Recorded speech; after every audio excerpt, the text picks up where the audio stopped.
পুরুষদের হাতে কোনো অর্থ নেই, টাকা নেই, পয়সা নেই, তাদেরকে কেউ ভালোবাসে না।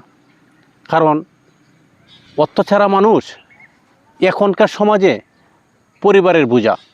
সেটা আপনার পরিবার হোক, আমার পরিবারের হোক, আমিও যদি হই, আমিও পরিবারের বোঝা হয়ে যাব। হতে পারবো না মা বাবার কোনো আদরের সন্তান, হইতে পারবো না স্ত্রীর কোনো বাধ্যতামূলক স্বামী, হতে পারবো না সন্তানের ভালো কোনো বাবা, আপনার কাছে টাকা না থাকলে। সেই জন্যে আমি একটা কথা বলতে চাই, আপনার অল্প বয়সে টাকা কামানো শিখতে হবে। সেই টাকাটা যদি আপনি কামাইতে পারেন, তাহলে আপনি সফল একজন ব্যক্তি। আর যদি আপনি অল্প বয়সে টাকা না কামাইতে পারেন, তাহলে আপনি কোনো সফল ব্যক্তি নয়। আমি এখনকার যুগে অনেকেরই দেখতেছি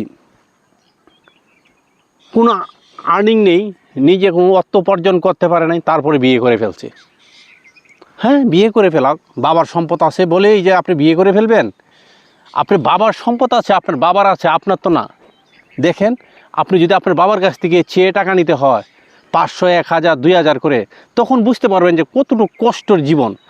আপনার চিন্তা করতে হবে যে আপনি কি করতেছেন, আপনি কিভাবে টাকা ইনকাম করতে পারবেন। আপনি সফল একজন ব্যক্তি হন, তখন আপনি বিয়ে করেন, আপনার পরিবার চালাতে আপনার কষ্ট হবে না।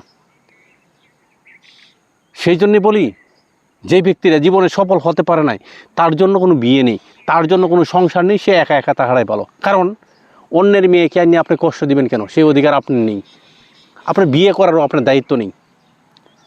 হতে পারবেন না আপনি কোনো পরিবারের একজন দায়িত্বশীল পুরুষ, হতে পারবেন না পরিবারের দায়িত্বশীল একটি ছেলে, হতে পারবেন না দায়িত্বশীল একটা স্ত্রী, স্বামী, হতে পারবেন না দায়িত্বশীল একটা বাবা। এতটুক নিচে নামতে হয়। সেই জন্য আমি একটা বলি, যেন আপনি যাই করেন না কেন ভেবে চিন্তা করে করেন। কারণ আপনি যাই করবেন না কেন চিন্তা ভাবনা করে করতে হবে। কারণ এখনকার সমাজ চায় টাকা, এখনকার সমাজ চায় কি জানেন? মানি। এখনকার স্ত্রী, সন্তান সবাই চায় টাকা। না হয় আপনার এই পুরুষ জীবনটার কোনো মূল্যই নেই, পুরুষত্বরও কোনো জীবন নেই, মূল্য নেই। আমি একটা কথা বলি বারবার আপনাদেরকে, সফল হন তখন বিয়ে করেন, সফল না হওয়া পর্যন্ত বিয়ে করবেন না। কারণ আপনি পরিবারের বোঝা হয়ে যাবেন। সেই জন্য আমি বারবার একটা কথা রিকোয়েস্ট করব, আপনার মতো আপনি দ্রুত গতিতে এগিয়ে চলেন, দুর্বার গতিতে এগিয়ে চলেন। ইনশাল্লাহ আপনিও সফল হতে পারবেন, আপনিও একটা ভালো কিছু করতে পারবেন, আপনিও পরিবারের একটা ভালো ছেলে হতে পারবেন, একটা ভালো বাবা হতে পারবেন। আপনি সফল না হওয়া পর্যন্ত আপনি দাঁড়াবেন না, শ্রম দিয়ে যাবেন, শ্রম দিয়ে যাবেন।